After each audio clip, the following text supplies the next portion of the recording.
Welcome to Bailey Price Media. Bailey, who actually played the game and knows more football than you will ever forget, know, or understand.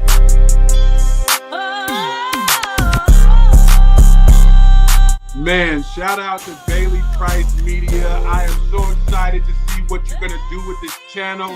Everybody like, subscribe, comment, follow Bailey's journey. This is going to be real good. I'm excited for you, brother.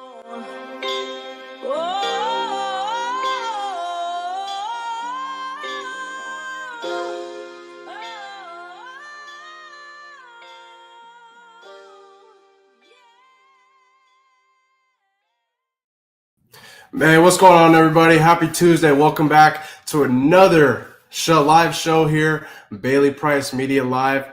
This is the 5th show, and I appreciate all of you watching. Today, I have Super Bowl champion and Tampa Bay Bucks legend Shaun King joining the show. Obviously, Shaun played at Tulane, undefeated in 1998. We got him joining to discuss a lot of different topics today. Matt Rhule came out and said that he possibly might cancel Nebraska's spring game due to tampering. Is this where we're at in college football? We're also going to discuss Kalen Deboer Alabama hiring Ryan Grubb as their next offensive coordinator. Obviously, Grubb and Deboer reunite as they've been coaching together at Washington and Fresno for a long time. Grubb heads down to Bama from the Seahawks. Jonte Cook, former Texas receiver, former 5-star, hell of a player coming out, but he was arrested this morning on property theft charges, and we're going to discuss that. Some interesting news. We'll talk some betting and so much more. But before I get into it, I just got to say thank you to all those watching, all those, all of our viewers, all those who support. I appreciate you. We now have members here on Bailey Price Media Live. So go ahead and click that link, join, and become a member of the Bailey Price Media Army today. We already have our first member. Shout out to Gorjan, my man. I appreciate you becoming a member of the Bailey Price Media Army. Brother, I appreciate you. TJ, what up, man? I appreciate you watching. And before I bring on our special guest, Shaun King, I just got to say this. So those who are reaching out, DMing me on Twitter, yes, I saw Colorado announce that Gunner, I can't blank on his last name, but Colorado announced they have a new offensive line coach, and Gunner White. Obviously, Gunner White was with Deion at Jackson State. Now they promoted him from quality control assistant to offensive line coach. No, I have not talked to Matt yet. Matt and I will be live at 1:30 Eastern tomorrow to discuss this in depth, along with Colorado's schedule release. Colorado's schedule is released. They'll be playing 7 games at home, 4 games on the road, and I think their schedule looks definitely promising. But before we get into it, let's go ahead and bring our live guest on. If you guys are watching in the chat, let your voice be heard. That super chat button's open. So if you guys want to ask Shaun or me any questions, feel free to do so. But without further ado, let's go ahead and bring in Super Bowl champion for Tampa Bay Buck, Tulane Green Wave legend, Shaun King. How you doing, man? Thank you for joining, brother. Happy Tuesday. How you doing? I'm excellent. I'm very proud of you. Bailey Price Media off to a great start. If you're out there watching, make sure you like, comment, subscribe. We got to support my guy, Bailey. Man, Shaun, I appreciate you, man. Thank you for joining. And Super Bowl week, feeling good here on this fine Tuesday. We got a lot to discuss here. A lot of interesting news has come out. Obviously, whether that's the Colorado front or anything else, but I'm going to dive into this story right away and not waste any further time. So Matt Rhule, obviously head coach of Nebraska, came out on a press conference and said that he was considering canceling Nebraska's spring game due to tampering, saying it will not be a traditional spring game due to what happened last year. Before I get your comments on this, Shaun, I want to show Matt Rhule's comments on this and what he really said about this. Take a listen. That yet, but I'll be honest with you, I highly doubt it. And I think it's really fundamentally, I hate to say it like this, it's really because, last year we're one of the more televised, we were one of the more televised spring games, and I dealt with a lot of people offering our players a lot of opportunities after that. So to go out and bring in a bunch of new players and then showcase them for all the other schools to watch, that doesn't make a lot of sense to me. The word tampering doesn't exist anymore. It's just absolute free, open, common market. Word tampering doesn't exist anymore. Shaun, I just got to get your take. Is this where we're at in college football? We got to cancel spring games just because players are getting poached? What are your thoughts on this? I think it's brilliant by Matt. This is the ultimate bait and switch, right? The spring game in college has kind of become like the Pro Bowl game in the NFL, right? It's not what it used to be. The intensity doesn't exist anymore. Most of the marquee guys don't participate. So there is a tampering problem. So what better platform to use without it looking like you're whining about tampering? But basically you're saying tampering is costing us the opportunity to host a spring game because of what happened last year. So it's the ultimate bait and switch. Put something out there that used to be significant, the spring game, and switch it up with what you're really trying to get out there, which is that teams are looking at our tape and they're tampering. They're basically handpicking our best players based on video. And to let you know that that's what this is, what the hell does Matt Rhule mean? We had one of the more televised spring games. Everybody's spring game is on. Yeah. Yeah. Like, oh man, I just thought it was interesting seeing that because Matt Rhule has been one to, at least last season, and we'll dive into this season. Last season, Nebraska was among, I think, the lowest at the bottom of the pool when it came to transfers in. I think they only brought in like 10 kids. Now this season, I don't know if you've seen, but Nebraska is putting together quite a transfer portal class, over 16 commits and more. This is kind of a testament to adapt or die. You're seeing coaches like Matt Rhule, Dabo Swinney, and others who have in the past elected to not use the portal now are adapting and using it. What are your thoughts on that? Well, here's what's happened. Like, you have to evolve and pivot when your environment shifts if you want to compete for the ultimate prize. And what Dabo found out to a great extent, to what Matt Rhule found out to a lesser extent, just because the expectations are drastically different in Clemson and in Nebraska, you can do it the old school way. You can't get enough players to win it all doing it that way. Why do you say that? Well, because now you're operating and competing on an uneven playing field. When you have holes and gaps on your roster, instead of going out like everybody else and having to bring in a class of 25 to 30 high school kids, maybe 5, 6 of them play, but we develop the rest of them. We kind of know that we're going to have those guys all the way through their redshirt senior year. Right. Now we can really you understand the deficiencies on our roster and be prepared for them, before they arrive. You can't do that anymore. If everybody around you, if they graduate a top 10 pick at right tackle and they go get another top 10 pick at right tackle that's already played 35, starts in college, you won't be able to compete with that. So the environment forced Dabo to shift. Because trust me, absolutely, Dabo does not want to get involved in NIL. He does not want to get involved in the transfer portal. I don't think he has a problem with the collective, because the collective is something that he still has some semblance of control and understanding of. NIL is a completely different animal. So yeah, you got to adjust now. You got to adjust until they change the rule. Absolutely, adapt or die. This is what the NCAA wanted. JB and I talked about extensively comparing Matt Rhule to Deion Sanders and the way they were building the program kind of differently. You saw Prime bring in like 35 kids. Matt Rhule on the opposite end. Now we're kind of seeing a little bit of a shift. Obviously, Colorado's also bringing in some kids, but now Nebraska's dipping into the portal a little bit. Before we move on, the Nebraska side of things, obviously they were led by a true freshman quarterback, 5-star Dylan Raiola last season. And they had an offensive coordinator switch mid-season. Now are looking to head into next season with Dana Holgorsen as their offensive coordinator. What are you looking to see out of Nebraska next season? Obviously, I think there was a lot of noise about Dylan Raiola possibly entering the transfer portal, but that seems to have calmed down. What are your thoughts on them switching offensive coordinators mid-season and now heading into next season seemingly with the same staff? I mean, that's the animal, that college coaching is. NFL in some ways as well. I'll say this. Nebraska's biggest question mark to me is Dylan Raiola. Why do you say that? His development is going to determine their future. Like, he behaves and acts like a kid that's really, really good right now. The reality is he's pretty talented and very inconsistent. Yeah.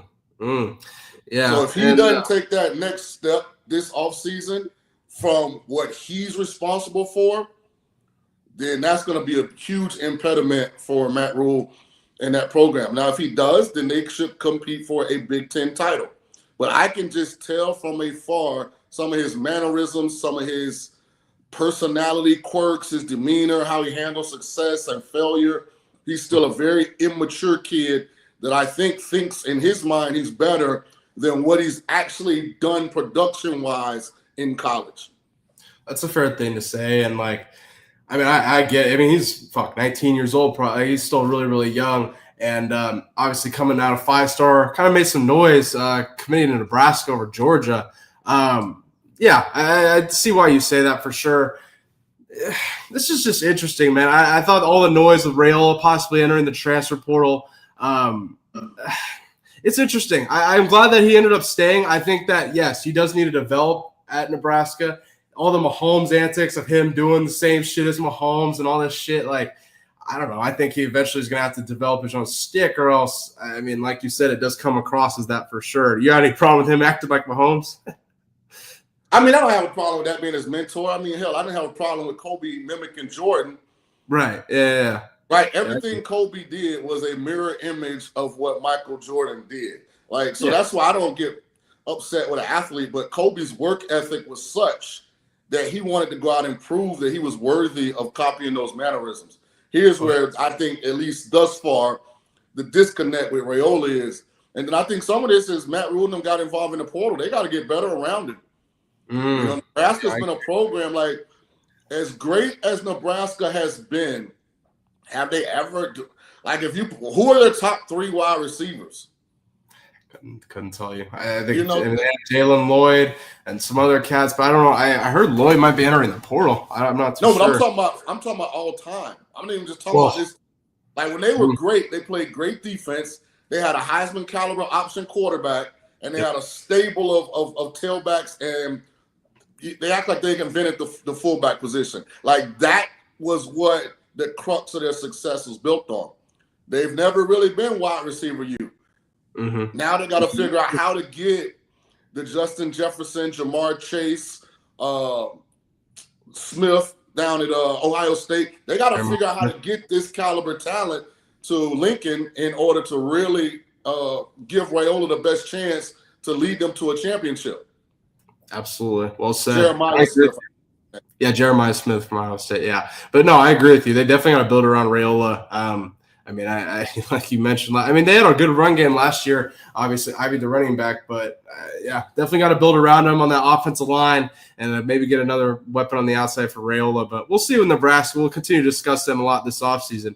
I got to move forward and discussing the coaching hire in the SEC, and this is an interesting one.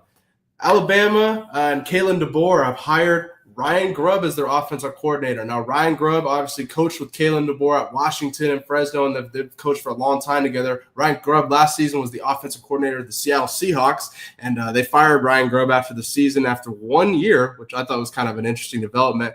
But, Shaun, I got to get your thoughts on this hire.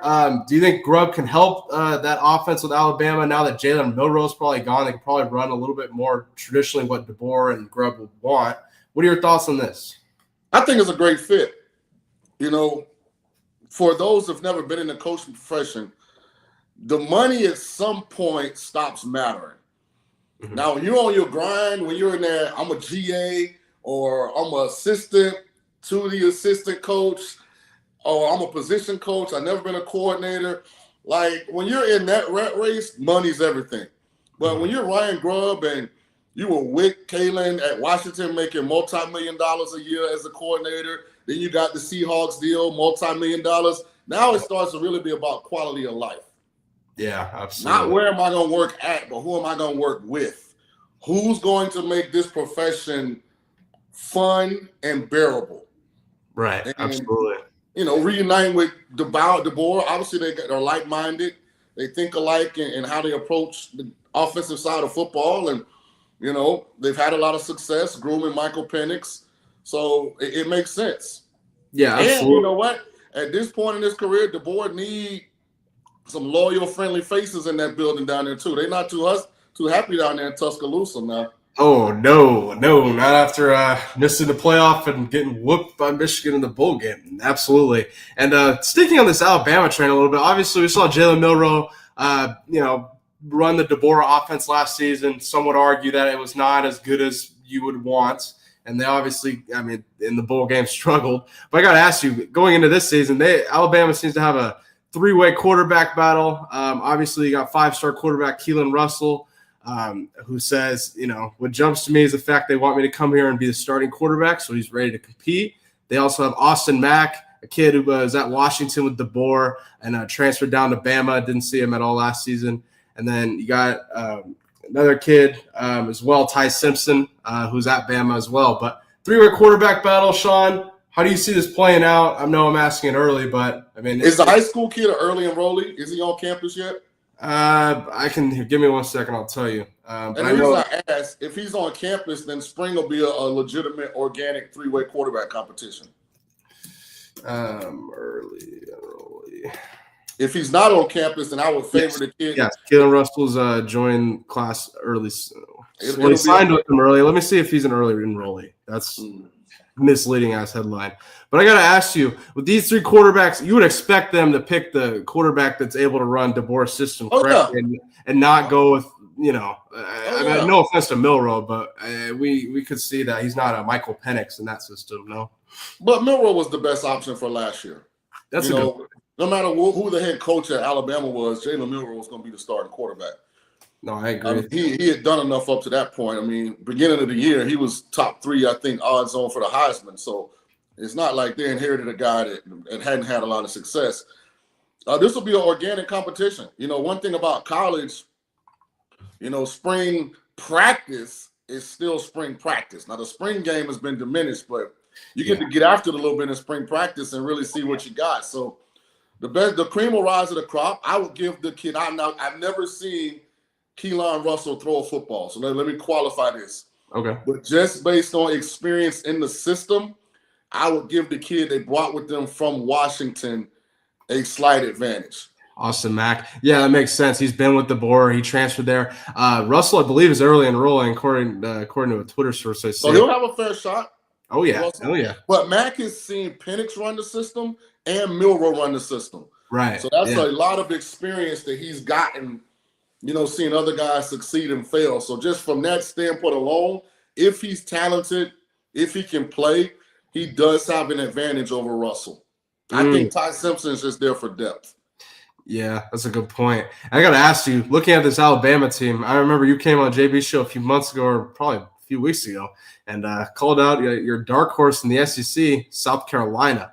Now, a couple teams that come to bat to me in mind of SEC looking into next season, Tennessee, obviously South Carolina. I think Vanderbilt's going to be somebody that'll surprise some people. But let me ask you about Alabama. What do you expect to see Alabama headed into the SEC play next season? What do you expect? Well, DeBoer's a good coach. So as long as they have a good coach there, they've got everything else they need. They're going to be a good program. I just think they have to get used. Same adjustment they're going to have to make in Athens. Same adjustment I think they're going to have to make in Ann Arbor with this new landscape, NIL transfer portal, unless you're going to do what Ohio State did, which is go out and spend more money than everybody and buy the best possible roster, then there's going to be a little more variance at the top of this year in and year out than there was before. Yeah, that's a good point. And if you had to pick a winner, is South Carolina your winner? I'm not even going to delve into that until we get to the fall. Just because, there's going to be a whole nother wave of transfers after spring so much football. movement. Right. Yeah. So, I'm going to wait. Yeah. I mean, yeah, I'm with you on that. There's going to be – we're going to discuss a lot of portal news in the next 6 months because this is the wild west. I'm not discussing none of it. I'm just wait till it's all over. Yeah, exactly. Stay out of it. Get my little vision board together and find out who's where and start trying to piece this thing together. No doubt. Well, man, let's move forward here into a topic that I know you're going to have an opinion on. And let's just discuss it like this. So the Commanders new owner, Josh Harris, came out and it was asked in a press conference whether the Commanders name is here to stay. And he said it ain't going anywhere. Take a listen. Is it safe to say the Commander's name is around just to stay? Is that safe to say Yeah. from your standpoint? Yes. And we're actually, I think it's now being embraced by our team, by our culture, by our coaching staff. And so, we're going with that. Man, now Shaun, before you answer, I had a buddy of mine who's of Native American descent, and he gave a very good perspective on this and kind of discussed, why he believed the name was changed. And I'll show his clip in a second. But man, are the Commanders making a mistake not changing their name back to the Redskins? Now, I haven't seen, what's the owner's name again that was just speaking? Josh Harris. Josh Harris. I haven't seen a lot of Josh Harris publicly speaking, but he didn't look like a guy that was 10 toes down behind what he was saying. He seemed like, unless that's just his everyday demeanor, that this is what it is right now. This is status quo, so we're going to roll with it. But I'll tell you this, Josh. If that's your stance and you're behind that, you're tone deaf. You've done too many good things since taking over that organization to not hear the masses. Because at every sports bar, at every cigar lounge that showed the game, at every house party during the playoffs, when Washington was on, every male in there was calling them the Redskins. Yeah, no, that's fact. I mean, I still call them the Redskins. My buddy still call them the Redskins. This is what it is. I'm with you on that, Shaun. And like you said, well said too. A little bit tone deaf in that aspect. And let me show you something else. Josh Harris went on to talk about this, and he talks about how the community has embraced the Commanders' name. Take a listen to this. Right now, and now in this building, the name Commanders means something. It means that it's about players who are love football, are great at football, hit hard, mentally tough, great teammates, and so it's really meaningful that name is growing in meaning. And so, but as far as rebranding and bringing our past, which obviously I grew up with, and all the Super Bowl championships and our future together, you're going to see us head back towards, honoring our past and bringing it together with our future. That's an interesting little tidbit at the end. But what are your thoughts on those comments? You agree? First of all, why does he have a piece of paper with talking points that he keeps reading? See, Bailey, when you gotta look in you gotta see everything, right? You gotta be observant. The devil's in the details. He's looking down at the paper for his talking points, which lets me know he doesn't believe none of the bullshit he's spewing. Because not only is the Commanders a terrible name, it's the worst of the three. Hell, Washington football team was better than the Commanders. I agree. Like, this is the absolute catfish of all the names they've ever had. Don't do this to yourself, Josh. Yeah, and the irony of it in the Commanders' name, and I talked about this with my buddy who's Native American, and it's like the Commanders' name were the ones who mess. Like, I don't understand. They're the ones who mess with the Indians, but I don't get that. Like, this is really where we're at. And let me show you my buddy who's full Native American. Says his name's Drew Lozano. We had an interview about a year and a half ago about this, and he had this to say as to why he believed the name was changed. And you can agree or disagree after. Take a listen. Why did they cancel Redskins and Cleveland Indians, but they didn't cancel the Chiefs or the Seminoles? Political views from the area the team resides in. Great point. Which is unfortunate. It is what it is. Again, I think it's just a certain demographic of people that are they're helping out. They're opening a palm and trying to help out when no help is needed, kind of thing. Agree or disagree to that, Shaun? 100%. That's all I'm gonna say. I don't want them people outside my door. I ain't got no problem with y'all. But listen, come on, man. This country, we're too great, man, to stoop to some of the levels we stoop to, man. Come on, man. Bring the Redskins back. Bring the Indians back. Come on, man. That's what I'm saying. Damn. Like, I'm with you on that. Shout out to Gorjad, who's our first member in the Super Chat. Says these owner sounds like a DEI hire, Redskins. Hey, hold on. What's his name? How you say his name? Gorjad. Gorshawn, is that how you Gorjad? Yeah. Hey, listen, hey, G, this is not we're not gonna do this. Just because Josh Harris, it doesn't seem to be good at public speaking. He is the guy that read the NFL of Daniel Snyder. Yeah. And he's the guy that owns the organization that was the architect of one of the greatest turnarounds we've ever seen. Washington was in the NFC title. So I'm not going to discredit Josh Harris. I am going to tell him this should be his last time in front of the mic. This is not what you're strong at. Stay behind the scenes and let that business acumen and intelligence and expertise help continue to grow the brand. You got to have somebody else on your ownership, either group, in your ownership group or around your ownership that can be the spokesperson. If it's Magic, fine. If it's somebody else, get somebody else with some energy that's good at public speaking, that's more of a politician, and then you don't got to get out there with your notes on your paper. Yeah, and I mean, yeah, that's a great point you make, Shaun. Like, I think Josh Hare's done a hell of a job for sure. I mean, how could you say he hasn't? Fuck, the Commanders are about to go to the Super Bowl if they play their cards right. Like, but yeah, definitely probably leave the public speaking to Magic or somebody else because right. Find one of your partners, buddy. Everybody on the team got a job. Yeah, that's a hell of a point, Shaun. But bring back the damn Redskins. That's all I gotta say on it, man.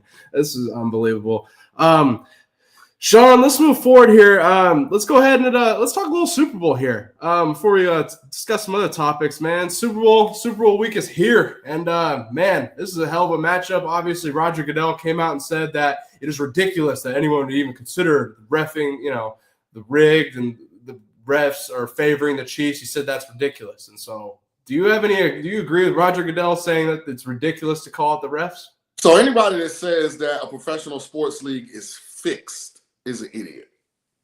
Right. Anybody that says that it's rigged is an idiot. Now, what I will say, I think they all are influenced because the refs are human. And so because you're human, you have things that you like, you have things that you dislike. Mm-hmm.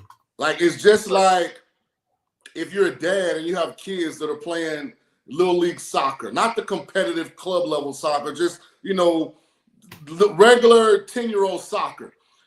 You might dislike one of the parents on another team, and you don't really want no ill will to happen to their kid, but you hope their kid team lose. So because of that human side, the refs in all sports are human. Mm-hmm. I can see how a ref in a game that Luka Doncic is playing in goes into the game like, I'm not taking none of Luka's shit today. And that's influencing the outcome because Luka hadn't done anything in that particular game, but his reputation, what he's done in the past, because there's still the human element to who's reffing these games, it's there. If you're reffing the Chiefs game, everybody knows Patrick Mahomes is probably going to make people forget about Tom Brady. The way his career is going right now, I can see a ref being a little more sensitive to somebody taking a shot at his helmet, even if the shot doesn't land. If it looks, I can see that because of the human aspect. But that don't mean they can rig all 22 people out there, or they can actually fix the outcome. Now, they can influence it in ways, but football is 4 quarters, man. It's 60 minutes. I tell my players all the time, Leo, I was the quarterback for the Bert Emanuel catch. You think the Bert Emanuel catch lost that game? Hell no. I could have threw the ball away on 3rd down when I threw that interception, I think, in the 3rd quarter. There are some things that happened that I could have influenced and changed. So, no, none of the pro sports are rigged or fixed. Yes, they can be influenced because of the human aspect of the referees. Ultimately, the players and the expertise of their coaches determine the outcomes. That's a great take, Shaun. That's a hell of a point. A great perspective. And here's what I'll have to say about this. And I have a buddy of mine. He played in the NFL in the 80s, and he's in his 60s now, but his name is Dana Sanders. He's actually been on JV's show and this show. He believes it's rigged. He was a former Union rep with the Seahawks. After he played in the NFL, he played for the Lions way back in the 80s. But he believes it's rigged, and he's kind of into the whole conspiracy thing. But the one thing that he said, and that I've heard a lot of other people that claim it's rigged say, is the NFL is an entertainment company, and it's classified as an entertainment company similar to the WWE. And in essence, if they were wanting to rig something, that they could. Do you have anything to say to that? The NFL is an entertainment company, but they have 32 different companies up under the entertainment umbrella. Yeah, and it benefits every one of those companies drastically for them to win a championship.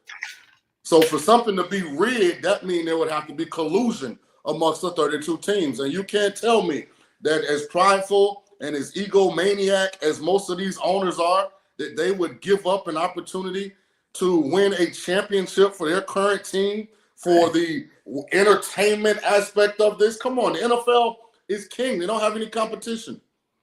Yeah, there's nothing else that's even remotely close to the NFL product. They only play 17 games, and they just started that. It's the only professional league where every regular season game matters. It's the only one that has such a great salary cap that you can go from bottom to top in one off season. For sure. Yeah, that's a great point, Shaun. Absolutely. And no, I like you said, 32 organizations under one big entertainment umbrella. There'd have to be collusion, and they have to. Yeah, it's too many moving owners pieces. Gonna give up riding the parade. What? Because our owner's gonna give up riding the parade in his city because, hey, Goodell said he wants the Chiefs to win. Get the fuck out of here. Yeah. Hell of a point, Shaun. Man. Oh man. But we'll discuss a little betting before we get out of here at the end. But I got to move forward. I got to ask you this one that I think as a quarterback yourself you're gonna have a great take on this.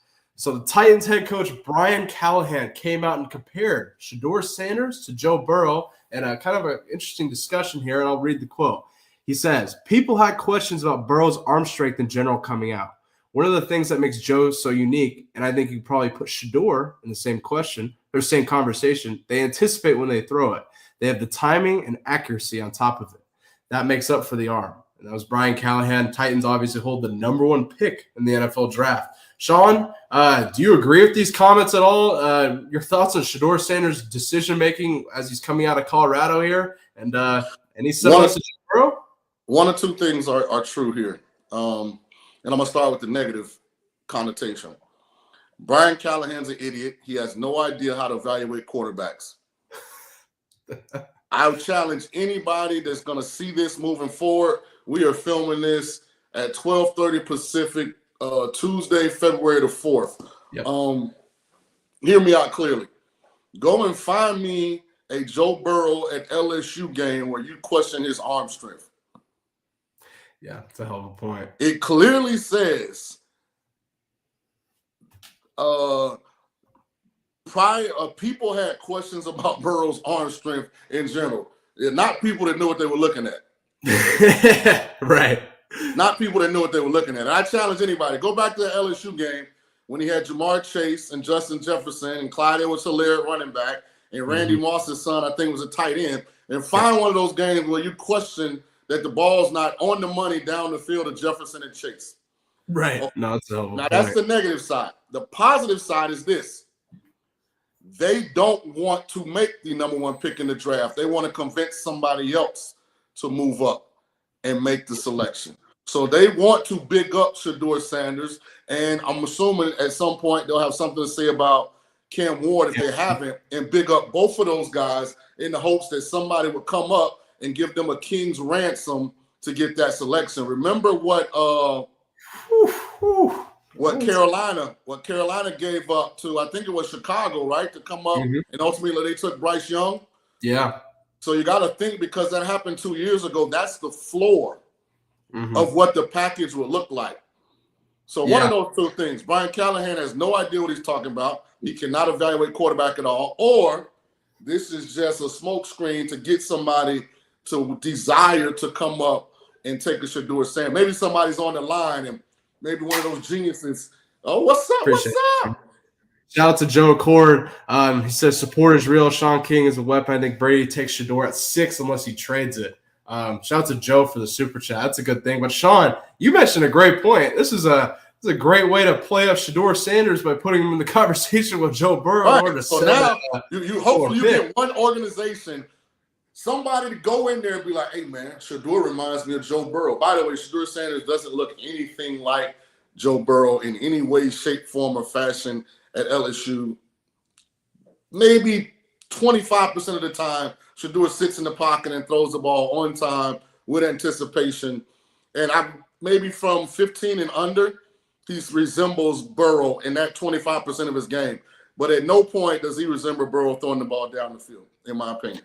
And that's what I wanted to ask you. Is I asked Matt the same question yesterday, and Matt obviously didn't play quarterback, but he saw a lot more similarities to Shedeur and Burrow than you do. But I got to ask the quarterback guru. This is why I bring you on the show, quarterback whisperer, for a reason. And you don't see any no. No, No. not at all. Not at all. So now here's the next question. Joe's demeanor is different. Joe's understanding to me of coverages and different looks, I think is more advanced than Shedeur. And I'm going based on not having met with either guy, just what I see when I watch the tape. Right. Also, now one thing, Shedeur is a better athlete than Joe, but hell, probably 20 of the 32 starting quarterbacks in the NFL right now are better athletes than Joe Burrow. But no, Shedeur is more like a Caleb Williams in the way that he plays, not Joe Burrow.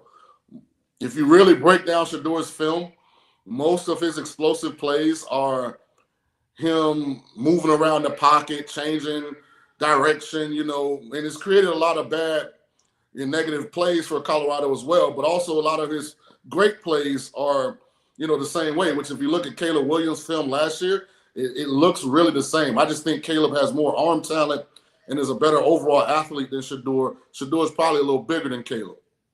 That's a good point. And I never thought of comparing Shedeur to Caleb in that aspect.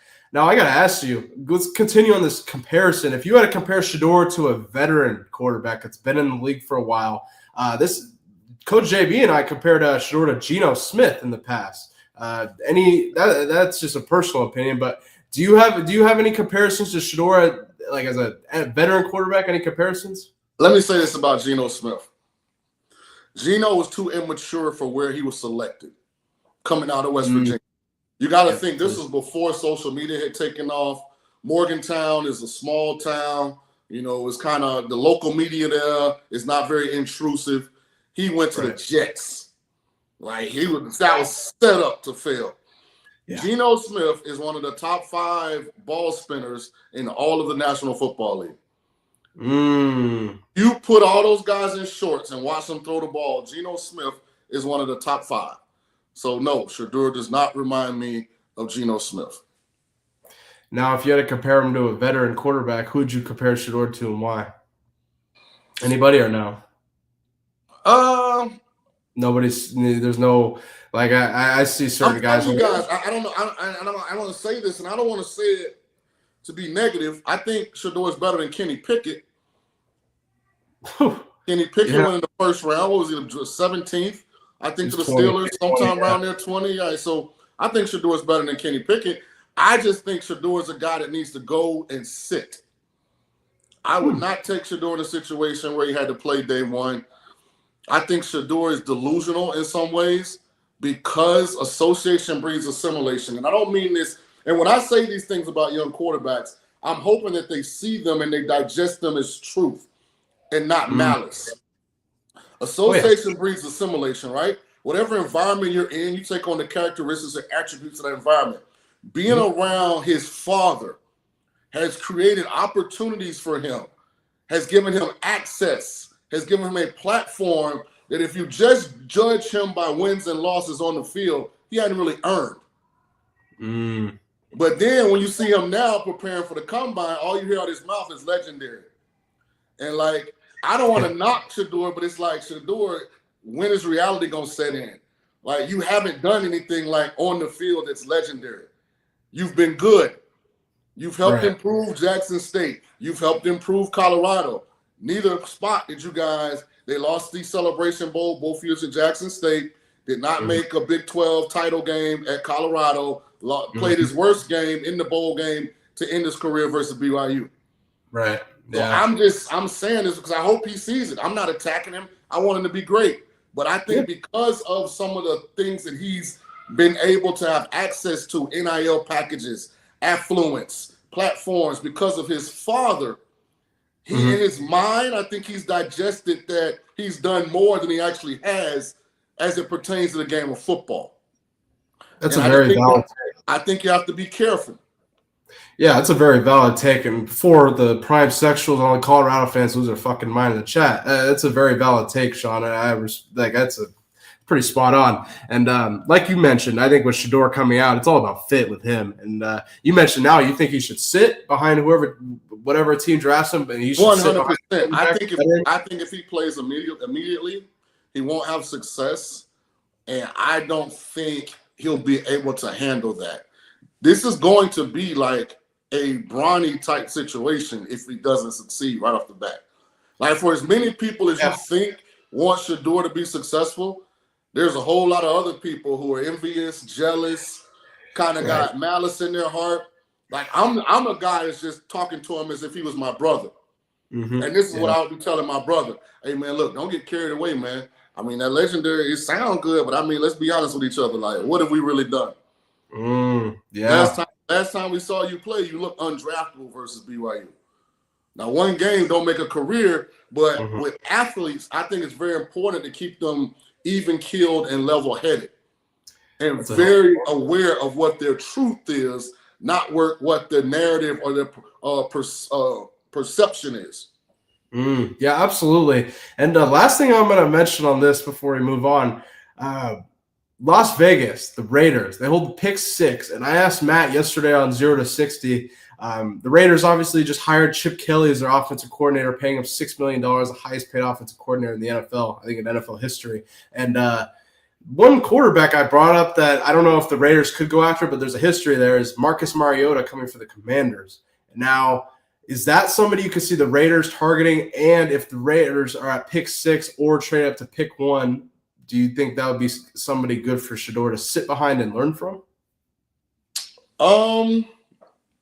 No, because I don't think Marcus at this point is a full-time starter. Right. I really question whether he can stay healthy. Plus, Marcus in a situation, he can back up Jaden Daniels for the rest of his career, right? Him and Jaden got a great relationship. Yeah. You know what I mean? He can stay with Jaden forever, you know. All Jaden got to do is say, I want Marcus, you know, and he got a dog, you know. Yeah, it's a great point. I mean, to come out here and mess around with Chip Kelly, and I mean, on a team that's really got Brock Bowers and nothing else as it stands right now, I mean, that's a little more dangerous, right? A little more unknown. Risky. Yeah, right. Very risky, man. Raiders, tough Raiders organization right now that Pete Carroll is trying to rebuild.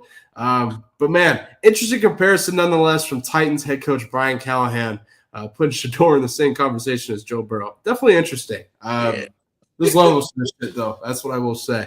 Man, this is a story I gotta really ask you about, and I don't want to paint this in a negative light at all. I just kind of want to break this down and kind of cover it in a general form here. So Texas wide receiver Jonte Cook. Now, this came out this morning. Jonte Cook was arrested on charges of interfering with public duties and theft of property greater than $100. Obviously, Jonte Cook right now is the top available prospect in 247's transfer portal rankings. Cook left Texas, entered the transfer portal. Apparently, it was a mutual decision for them to split up. Cook goes to Washington for about 48 hours, and then they part ways. I don't know what happened between him, Washington. Jed Fish is the coach there. And now this comes out. I just an unfortunate situation for me to see. This kid's a young kid, not too much older than me. Shaun, what's going on with this kid? I saw this story this morning. I was like, man, this is unfortunate. What are your thoughts? I don't know a lot about this kid, so I won't comment on this particular situation. I feel like I owe him that. But I will say there are some commonalities between some situations I've seen in my experiences as a college football head coach. Generally, when something like this happens, there are things that have transpired that the coaching staffs have been honest with each other about, and the kid's on a short leash. Sometimes with a kid, it's marijuana. Sometimes with a kid, it's not going to class. Sometimes with a kid, is disobedience, lack of respect for authority. It could be a lot of different things. But sometimes, like in these transfer situations, the incoming school may say, yeah, we'll take you, but, you know, sometimes it could be an academic thing. Maybe there was something in this transcript that all of a sudden Washington couldn't get pushed through. Like, it could be a lot of different things. So that's why I was like, I didn't want to talk specifically to Jonte Cook, but in my experience, it's generally a lineage of things that have happened. And when you bring in somebody that you know is risky, you know, different schools have different amount of patience. Right, for sure. Yeah, that's well said, Shaun. And I just wanted to bring this up because this is a big headline, and I'm not trying to paint this in any negative light. I just am trying to cover it. And man, I don't know anything about the Jonte Cook situation. I'm talking overall my experience. Just in general, for sure. And that's why I wanted to get your perspective on. Obviously, longtime college coach. I think you provide a great perspective on that. And man, absolutely. Let's move forward. Last topic I got to get you before we get out of here. Let's talk some Super Bowl betting. Shaun, the most bet ticket in the Super Bowl right now is Eagles plus 110 to win against the Chiefs. Man, that seems like poison. It seems like poison a little bit, and a little bit of a bait. But I don't know, man. I seem to want to, as the week goes on, I might lean into it and man. It's hard for me to go against that damn run game. They have a hell of an offensive line in Philadelphia. I think they're coached really well. Obviously, Saquon Barkley is a freaking beast. And I think that, to be honest with you, this game is decided by Steve Spagnuolo. Can he shut down Saquon Barkley? Is he going to put the game in Jalen Hurts' hands? Can Jalen Hurts win the game for the Eagles? All questions that are left in the air right now. But, Shaun, let's talk a little betting and your thoughts on this game. Go ahead. So I'm not going to bet a side in this game, meaning I will not have a bet on Chiefs or Eagles. I do think in a lot of ways it's a 50-50 game. For sure. If you force me to make a pick, I would lean Chiefs just because the entire public is on the Eagles. And that generally does not turn out right for the public. But what I would do, I would not be against teasing Kansas City to, if you can find a pick 'em, tease them to +6. If you can't, tease them to +5. Tease the total down to 43 and take the over. And do a little 2-leg parlay like that. But I'm not going to get involved in the game except for one thing, and it's a stubbornness in me. The last 2 Kansas City games, I've taken Isaiah Pacheco over his rushing total and anytime touchdown. He's yet to score, and he's yet to go over his rushing total. I can't quit. His rushing total is 21.5. I've already made the bet. I'm taking Isaiah Pacheco over 21.5 yards rushing, parlayed with anytime touchdown. It's like plus 540 to 1. It's like That's the bet I have right now. I'm sticking with it. I'm not going to be on the wrong side of history when Pacheco finally turns back into Pacheco. Yeah, no, I think that's a great. I mean, fuck, I was with you last week on that. I was shocked that they didn't use him more. And but they started. And then all of a sudden he was out of the game halfway through the first series. And I was like, oh, we're royally screwed. Yeah, I think that if any game they're going to use him, they've been saving for him. He's, obviously working back from a tough high ankle fracture injury, which is him, Mark Andrews, and I believe Tony Pollard had that injury. It's a tough injury to come back from. But, man, if you wanted to bet Pacheco anytime touchdown, it's at plus 360 right now. So this one went up. Oh, yeah. I'm going Pacheco over 21.5 rushing yards and anytime touchdown. That bet is locked in.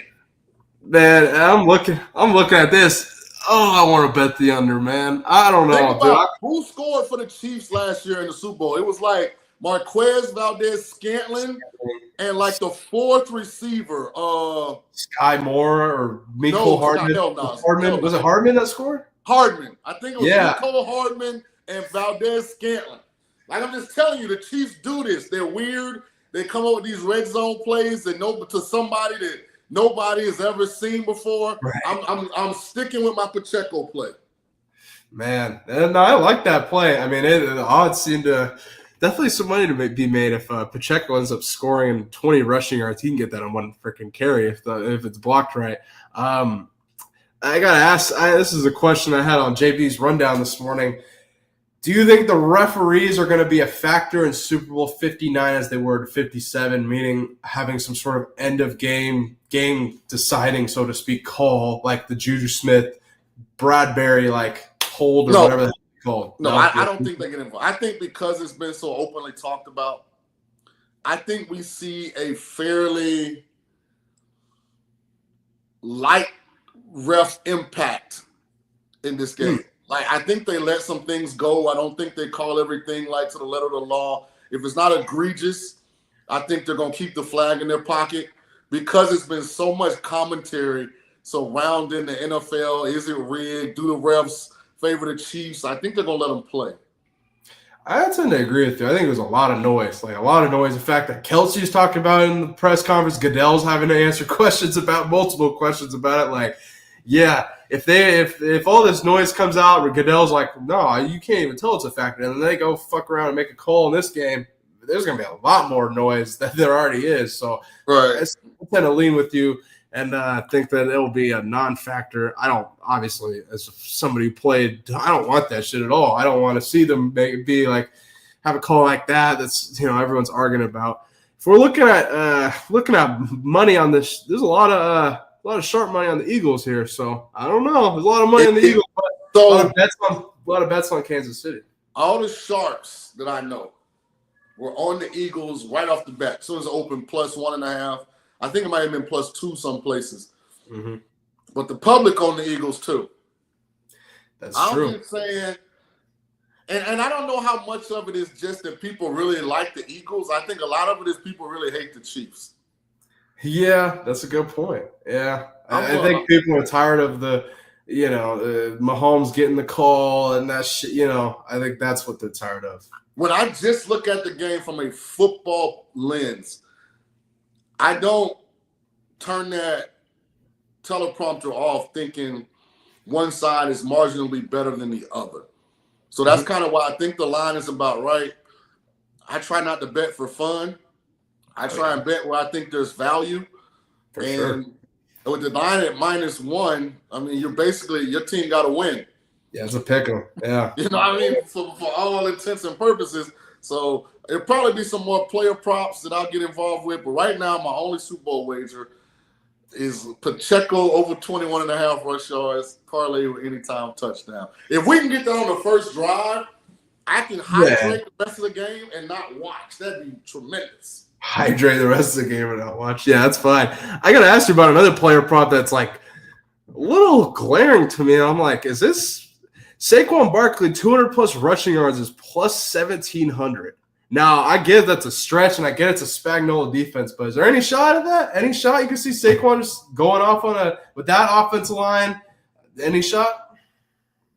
Here's what worries me about a lot of these player props, where like guys got to like I didn't see it above and beyond, right?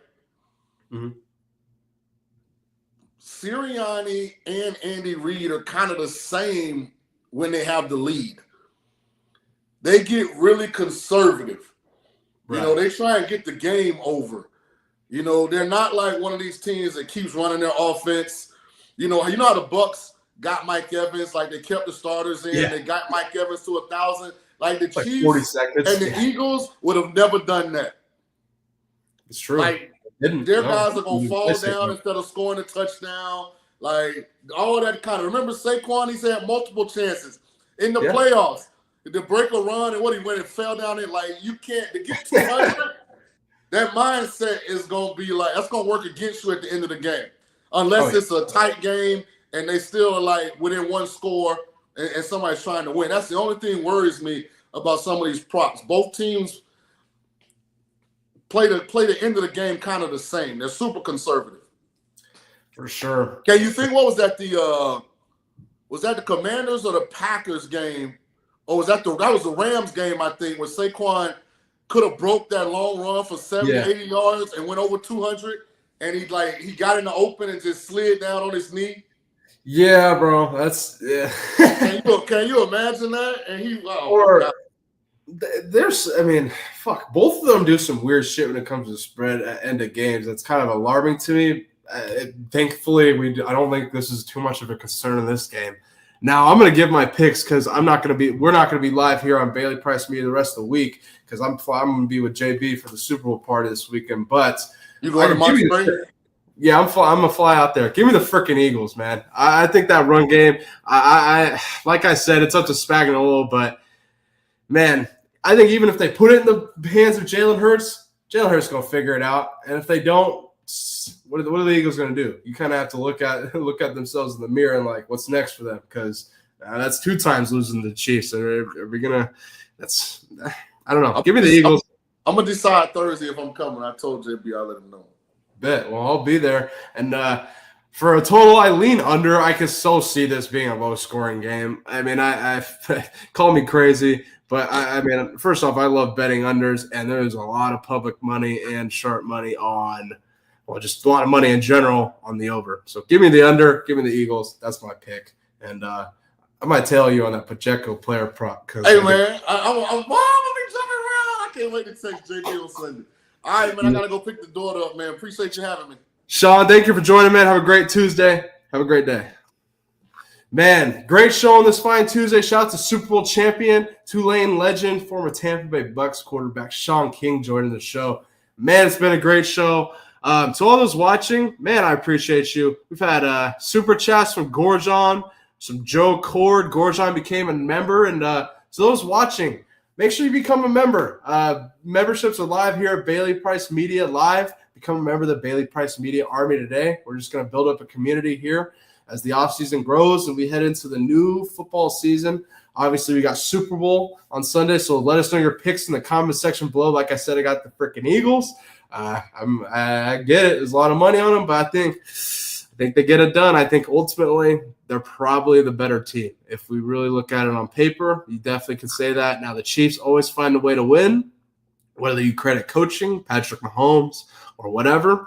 But man, I think that Saquon Barkley is the one thing that Philadelphia needed to tick them over the top. They didn't have that 2 years ago. Miles Sanders obviously is a hell of a player, but man, give me the freaking Eagles. And shout out to Lucy, becoming a member of the Bailey Price Media Army. Hell yeah, I appreciate you, Lucy, always supporting the show, always retweeting stuff, always showing love. So I appreciate that. I'm very, very grateful. Thank you so much for watching.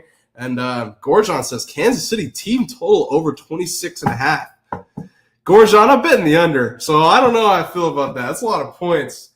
But, you know, if you think the Kansas City Chiefs are going to win, it's probably a good bet, I will say. Lucy, what's up? I appreciate you, and thank you for watching. Thank you for becoming a member, second member of the Bailey Price Media Army. I can't thank you guys enough. And let me know what you're looking for. Let me know if any topics in the comment section below, any topics you want me to cover throughout the week here. We'll be off here all the way until, I believe, next Tuesday. We'll be live right back here again on Bailey Price Media Live. But make sure you hit that like button, subscribe, super chat buttons open, and become a member of the Bailey Price Media Army. We will see you guys next week. Enjoy your Super Bowl week, and I appreciate you all watching. Peace.